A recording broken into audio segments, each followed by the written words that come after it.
Hey ladies, welcome back. Today is part 2 of this nail cart upgrade. Last video I showed you how to put the vinyl on the cart and to put these custom knobs on there. And then today, this is the finished look. So I'm going to show y'all step by step what you need to upgrade your nail cart. No boring carts over here. So let's get organized. What you're going to need for this project, you're going to need some vinyl sticker paper, and the size of this paper is the 8x5 11 mailing label size. Now you also want to get the glossy style paper, because if not, it's going to look real matte and it's not going to be cute. Your stickers are not going to pop. Okay, you want to be able to see them stickers a mile away. Another important step that you have to do before you start your nail sticker design is you need to measure your drawer. You're not going to know what size to make your stickers without knowing what size you're working with. So for my width, I'm measuring about 4 inches. Doesn't necessarily mean that we're going to make it 4 inches wide. That's just for me to know how much space I have to work with. And then we're going to do the same thing for the height. I got about 2 inches, and that way your stickers won't be hanging off your drawer. So make sure you write these numbers down because you're going to need them. All right, so this is where the fun happens and how we're going to bring these stickers to life. Today, I'm using Canva. I use it all the time. It's an all-in-one design stop shop for me, but you can use whatever design platform that you want. So first, you're going to start out by searching for the type of paper that you have that you're working with. We're using the sticker paper, the 8x11 mailing labels. So go ahead and type that in your box and go ahead and go to the next step. So go ahead and open up your blank canvas. We don't need a template. We're going to design this ourselves. So from here, you want to add your shapes that you're going to put your nail stickers on. So go ahead and click on element, and you're going to pick on shapes. Now you can choose from whatever shapes you want to. The heart caught my eye. I wanted something different, so I went with that one. Now the first thing that I like to do is change the color. You can play around with it. I thought that the pink would be really cute, and that's one of my brand colors for Time to Get Cute Mama. So we're going to go with this. And as you can see, you can adjust the height of the shapes. So you can move it up and you can move it down. And then on the side in the black box, you can see the size, the measurements of the heart as you increase it, which is why we took our measurements in the beginning. So that way we know how big or how small to make this heart. The one most important key thing when sizing these stickers is that the illusion of these stickers looks small on your computer screen, but when you actually print them out on the printer paper, they look bigger than what they actually are.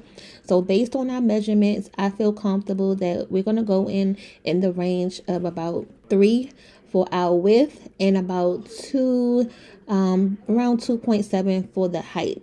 Although we measured 2 inches, as long as it's within that 2 inches range, then we're good. Now we can move on to the next step. So once you're happy with the sizing, you can go ahead and copy it and paste, so that way you don't have to do the sizing for every heart. The hardest part is done. That's with sizing the hearts. But once you do that, you can just copy and paste the whole page if you needed to. And then you can align them. So if you need hearts on the whole page, you can make sure that they're straight. So now we're ready to go ahead and add the text, because you need to know how to label these hearts. And you can choose any font you want. I'm just going to keep it simple. So here I'm putting the word press-ons, and then I'm going to size this down because you got to make sure that the font fits within the shape. And I'm going to change the color to white, so that way when it prints, it pops more. Now, the other fun thing that I like is that once you have your shape and your text done, you can group it. So as you have all of your hearts on the page and you write all your text and you feel like, oh, I may want to change this word to go with this heart, or this word to go on this side of the heart, you can move it around. That way you don't have to mess with the font. You don't have to worry about your alignment being off. So that's a really good time saver move as well. I'm going to go ahead and keep repeating the process. Go ahead and get all my text on the screen, and then we're going to come back and do another shape.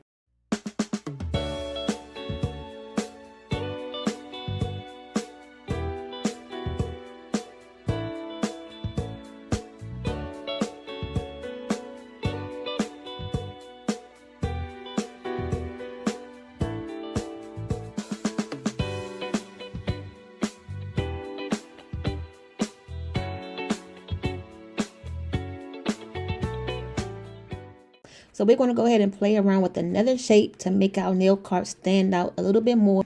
And I wanted something more of a square this time, and I like how this one had the cutouts on the corner. So as before, we're going to go ahead and choose the shape and then change the color. This time we're using orange. I love orange.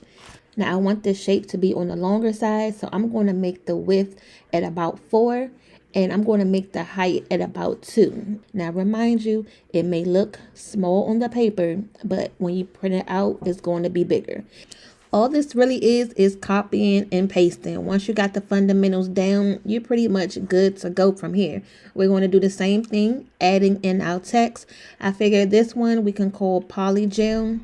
Now, although the square is big compared to the text, you want to make sure that you make your text big enough to fill the space of the sticker. Okay, so it's not going to be an issue. Now here again, we can go ahead and copy the text and add it into the next square. This one, we're going to put the word gel, and it's already fit to the size because we've already did that within the last one.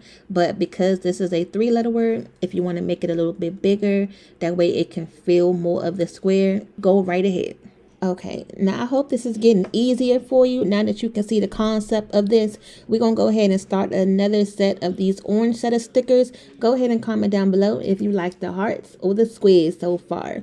So we're going to go ahead and call this set swatch sticks because I have a ton of swatch sticks and I do need a separate drawer just for those. So when you make these stickers, just think about how you're going to label them and what labels you're going to put on which drawers. And if you want to do match drawers like me, where I'm doing one set of vinyl and then the other drawer with just nothing on it, that's how you can come together and think about what colors you're going to put on what drawers. So from here, I'm going to show you how to print these stickers out, which is just as simple, but hey, it may be more complicated. So stay tuned. So to print these out, I don't like to print it this way. You can hit file at the top and then print. And the reason why I don't like to print it this way is because when you see your stickers, you see everything else on the screen, and you don't want that. You want to just be able to see the nail stickers, and that's it. Instead, you're going to hit this download in the right hand corner, and then you're going to download it here, and it's going to, export your design. Yes, we did something that should make you feel really good at this point. And then once it's done editing, you're going to see the file in the bottom left hand corner. Go ahead and pull that file up. Well, actually, it's going to come into your folder right here. Go ahead and click open that folder. Here is your file. Now you just see your nail sheet by itself. That's all you need. And then from here, you can go ahead and hit the print button. And this is the screen that you want to be on. Again, you don't see anything else on the right hand or the left side of the screen. You just see your nail stickers, and that's all. Now, before you hit the print button, this is important. You got to make sure that your printer settings is set up correctly. So let me show you how to do that now too. So right now we're actually ready to print. So here, and this is important because you're going to put the glossy side on the bottom. Okay, just load that in there. And I put 2 sheets because we have 2 sheets that we're printing out. You don't want to waste your paper if you don't have to.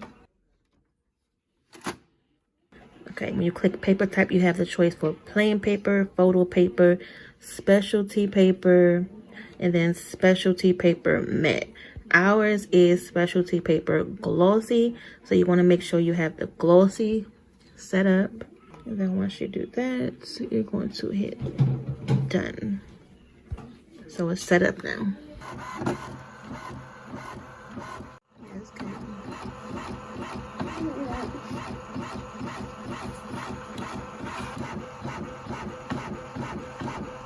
So this is the first page.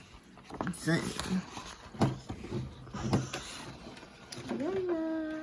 Now you see how big they look, okay, compared to the actual computer. Now you want to get you a sharp pair of scissors, cut around it,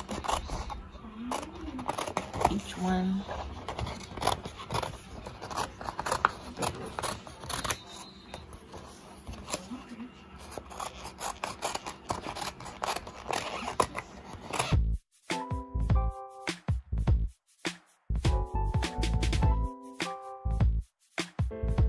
Now you see how much paper you can waste, so you really have to put them close enough together so that way you don't waste so much paper. So I'm going to save this half right here. I'm not going to waste this. So I'm going to cut this straight across so that I can use this for another project.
Daddy photo. Tell my daddy. Alright, so now it's time to actually test these stickers to make sure they really stick. Now the trick that I learned is to easily get the piece off the back of it. When you cut it, leave a little bit of the white part surrounding the actual cutout, because if not, you're going to be struggling all day. Now the other thing is, when you go to put your sticker on your object, you only got one try, because if you don't, that sticker is going to be stuck. You cannot move it or lift it up, or else you're going to mess up your whole design. I learned that the hard way. But these came out really good. As you can see, these are the heart-shaped ones. Now to tie in this whole nail cart design, I added my DIY acrylic nail stand right on top. I purchased all of the items from the Dollar Tree. So make sure you ladies look out for that video, because that was really fun to make. I am so excited to have finally finished this nail cart. And just to recap about those diamond knobs, I was supposed to take them to Home Depot to try to get them resized for the cart.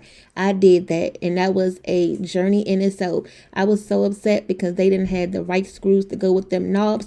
So ultimately, I was going to have to just buy a whole new set off of Amazon, and I said I wasn't about to do that right now. So I just had to put the original ones back on the cart, which I did not want to do. And then make sure you watch part 1 of how we started this nail cart design. And I'll see you ladies back for the next video. See you later.